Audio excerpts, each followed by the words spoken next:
Canada likes to call itself a multicultural paradise, but the reality is completely different. Never has a country been such a good example of the dark side of mass immigration and lack of integration as Canada. The economy is suffering, social unity is suffering, and fake multiculturalism is making it worse. In this video, we're taking a look at why so-called multiculturalism is actually making things worse in Canada and stifling the already struggling economy. This subject may not be pleasant, but like strong medicine that's necessary to get better, it's crucial to pay attention to why multiculturalism has gone so wrong in the Great White North.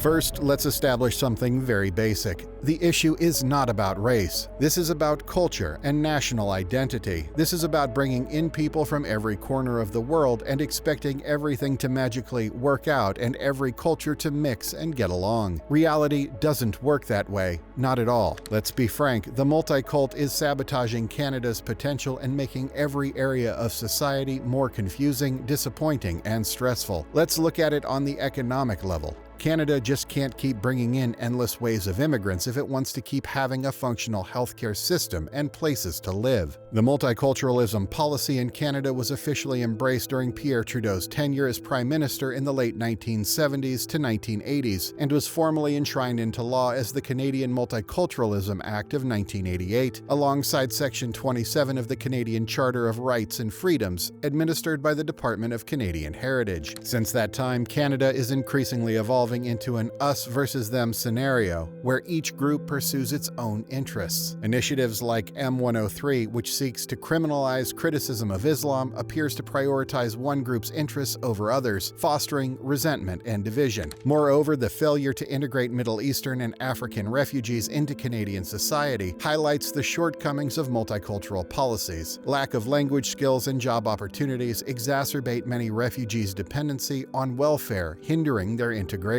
Additionally, the rise in racism fueled by hateful teachings in some places of worship underscores the need for a re-evaluation of multiculturalism's impact. Canada simply can't afford to turn into an anti-Jewish, hate-filled country. In terms of the economic impact, it couldn't be more clear. Bank of Canada Deputy Director Tony Gravel recently delivered a speech focusing on the influence of immigration on inflation, particularly on its role in exacerbating the housing crisis. Despite increased demand due to record levels of immigration, housing construction has failed to keep pace, resulting in escalating shelter costs. Gravel underscored the need for further downward movement in inflation before committing to additional interest rate hikes. While the Bank of Canada has opted to maintain its policy rate at 5%, it cautioned about potential future increases. Gravel remarked that the economy is roughly in balance as inflation eases and consumer spending moderates. However, the central bank remains cautious, indicating that conditions haven't improved enough to rule out further rate hikes. Many economists anticipate that interest rates have already reached their peak, with the Bank of Canada potentially lowering rates by mid-2024. Gravel's speech neither confirmed nor suggested any shift towards a less stringent monetary policy. Instead, he focused on how high immigration levels contribute to inflation, particularly impacting housing and rental costs. Although inflation dropped to 3.1% last October from its peak of 8.1% in June 2022, housing expenses persistently rose, partly due to the bank's rate and heightened immigration levels. Gravel noted Canada's lagging housing supply compared to the United States, where construction adapts more flexibly to population changes, resulting in lower rent inflation. Gravel attributed Canada's housing challenges to the significant increase in immigration targets since 2019, straining the construction industry and housing costs. He highlighted the correlation between heightened immigration and a historic decline in Canada's vacancy rate, accentuating the acute housing shortage. Gravel emphasized how immigration puts a severe short-term strain on the housing market. He noted the disparity in the proportion of immigrants working in the construction industry between Canada and the U.S., with implications for housing supply dynamics in each country. Amidst escalating rents and soaring housing prices, finding an affordable place to live has become increasingly challenging. This is partly due to the record-breaking immigration rates coupled with the high interest rates, escalating building costs, and bureaucratic hurdles at the municipal level, which can impede or halt home construction. For his part, Conservative leader Pierre Poilievre has talked about establishing a public policy link between Canada's immigration intake and the state of the country's housing supply. As he puts it, if more families are arriving than there are homes for them, housing prices will inevitably rise. Poilievre proposed that any government led by him would consider three factors in managing immigration: aligning immigration numbers with housing stock, the addition of healthcare professionals, and considering available employment opportunities before letting immigrants in. The ongoing housing shortage has prompted a reconsideration of Canada's immigration strategy. Both the Conservative and Liberal parties acknowledge the exacerbating effects of immigration on the housing crisis. The recent surge in Canada's population, driven largely by immigration, has significantly impacted housing affordability. While the government's plan to increase permanent resident targets aim to bolster the economy, it has inadvertently intensified the housing crisis. Immigration Minister Mark Miller acknowledges that the influx of non-permanent residents, including international students and temporary workers, has added pressure to the housing market, but the Liberals are doing all they can to downplay the impact of this. Canadians aren't being fooled, however. They know that the housing crisis is being made much worse by mass immigration, and they also know that other areas of society like the healthcare system are suffering as a result too. A recent Leger survey indicates that a significant portion of Canadians perceive the housing crisis and the deterioration of Canada's healthcare system to be exacerbated by high levels of immigration. Conducted over a 3-day period, the poll found that 75% of participants believe that Canada's substantial immigration rates are placing strain on both healthcare and housing.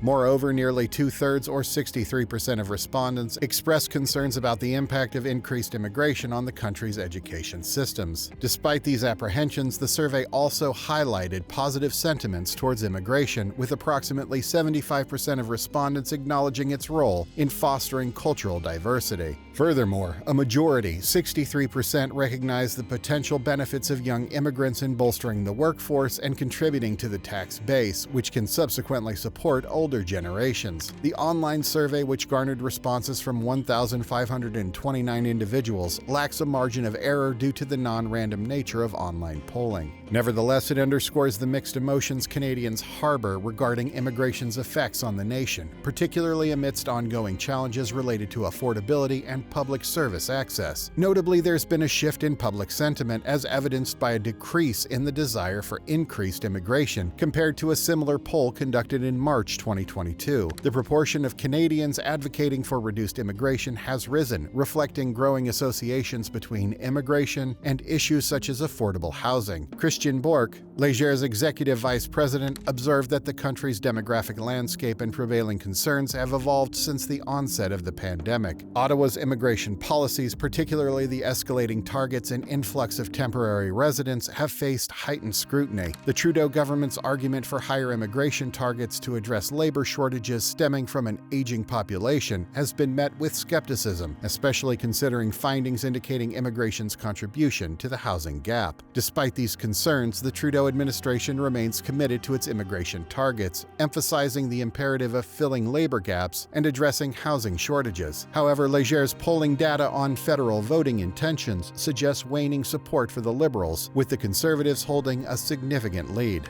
Dissatisfaction with Prime Minister Justin Trudeau's government is evident, with only 29% expressing satisfaction, and preferences for the next Prime Minister indicate a preference for Conservative candidate Pierre Poilievre. Bourque suggested that the discrepancy between party support and leader approval may signal a broader concern among Canadians regarding leadership quality, underscoring potential implications for future political landscapes. Canada differs from European nation-states and the United States in its approach to incorporating immigrants, rather than the melting pot concept. Canada embraces the mosaic metaphor where diverse elements of ethnicity, culture, racial identity, and language coexist side by side, forming a cohesive image. However, amidst the 2024 election fervor, Canada faces a pressing question: does being Canadian hold any significance beyond sharing a vast geographic expanse? This mosaic approach is exemplified alongside at Dundas Public School in Toronto's West End, where students from various cultural backgrounds engage in daily immersion in Asian melodies, Caribbean cuisine, and folk studies to preserve their heritage. Principal Kent Rickett emphasizes that diversity is a strength that shouldn't be homogenized. Conversely, in suburban towns like Whitby, some express ambivalence towards Canada's multicultural fabric. Residents like Anne Eade worry that the influx of immigrants might dilute traditional Canadian values. The tension between embracing diversity and preserving national identity is evident as Canada grapples with its mosaic ideals. Since the enhancement of the Canadian Charter of Rights and Freedoms in 1988 under Pierre Trudeau's leadership, multiculturalism has been enshrined as a cornerstone of Canadian policy. Yet, voices advocating for increased assimilation of immigrants into Canadian society are growing louder. Common arguments in favor of assimilation include the expectation for immigrants to learn English, accusations of a lack of work ethic or ambition among immigrants, and concerns regarding social isolation within immigrant communities. An increasing number of Canadians are of the opinion that the current immigration rate to Canada is excessive, expressing worries about the potential impact of newcomers on the availability of affordable housing. This is a key discovery from the latest public research survey conducted by the Toronto-based Environics Institute, whose results were released in a report on Monday. The finding indicates a significant shift from last year when public support for immigration numbers reached an all-time high. This peak marked the culmination of a trend favoring immigration that had been rising for 3 decades, according to Environics. While Canadians are still more inclined to disagree than agree that immigration levels are too high, the disparity between these contrasting views has narrowed over the past year, shrinking from 42 percentage points to just 7, the report states. This change in perspective has occurred across various demographics, particularly in Ontario and British Columbia, as well as among high-income earners and first-generation Canadians. It coincides with a general decrease in satisfaction with the direction of the country and an increase in pessimism regarding the state of the economy, attributed to concerns about inflation, the cost of living, housing affordability, and interest rates.